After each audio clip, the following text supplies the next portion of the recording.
Ayan guys, pag-uusapan natin yung reaction ko tungkol dito kay Sir Snow Badwa. Ah, Halos nasa third week na, no, before nagsimula itong PBA Commissioner's Cup. Meron ng mga teams na naglalaro na. Yung iba ay nasa 4 games na, yung iba nasa 3 games na, 2 games, at maliban lang dito sa Ginebra na until now, no, hindi pa nakapaglaro maski sa Commissioner's Cup. At naunahan pa sila ng TNT na nag-champion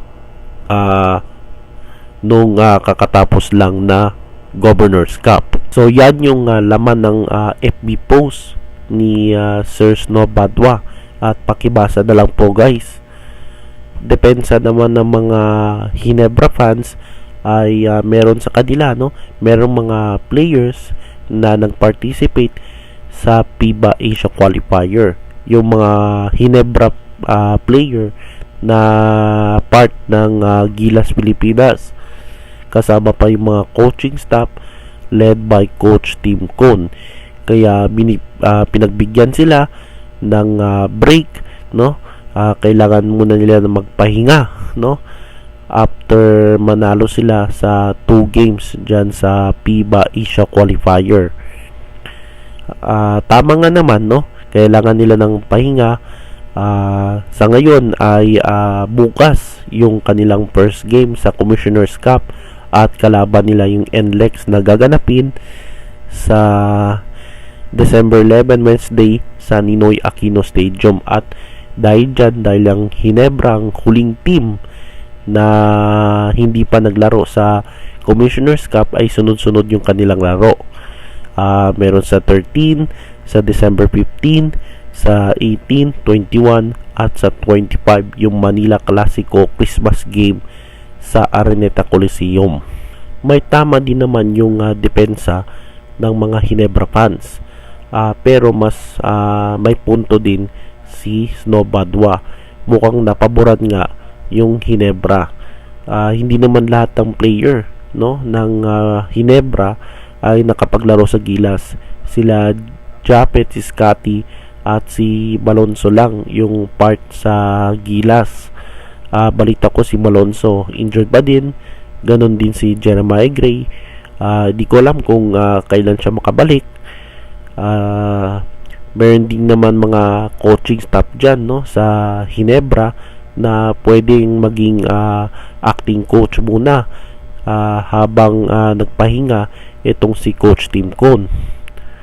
At meron ding mga player na katulad ni Hamisi, ni Holt, ni RJ, at saka yung bago nilang si Toy Rosario na pwedeng mag-step up at lumaban habang wala pa yung mga Gilas Stars. At meron pa pala si Justin Brownlee, si JB, no, kahit di mo na siya palaruin ng first game, sa second game na lang. Then sa second game, limitado muna yung minutos niya. Bawi na lang siya sa mga susunod na games, dahil sa susunod na game makukumpleto na sila, dahil babalik na yung mga ka-teammate niya sa Gilas Pilipinas.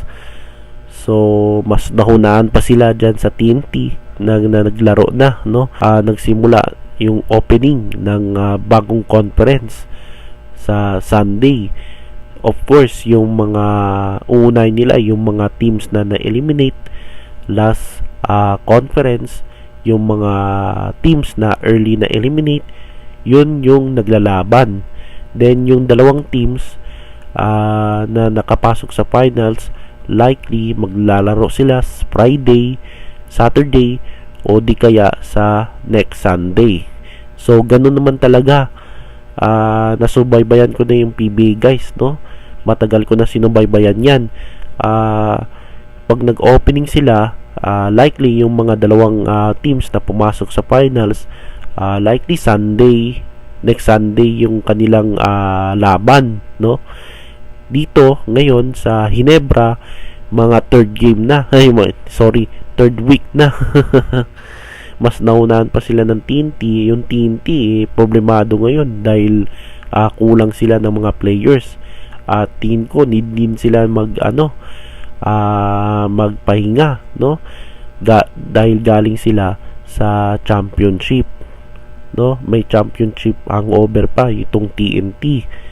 So pwede din naman sinabi ko na hindi lahat ng player ng Barangay Ginebra ay naglaro sa Gilas. Siguro merong player na binanggit ko kanina, merong mga bench player, mga practice player na kailangan mag-step up, no? Habang wala pa yung mga players na galing sa Gilas. At siguro kailangan na rin nila ng backup import, no? Na makatuwang kay Justin Brownlee habang wala pa itong si JB. So kailangan muna nila ng backup import. Ano sa tingin nyo guys? Pabor ba kayo or hindi sa sinabi sa FB post ni Snow Badwa? At napaboran ba kaya itong Barangay Ginebra? Binigyan ba sila ng special treatment galing sa PBA?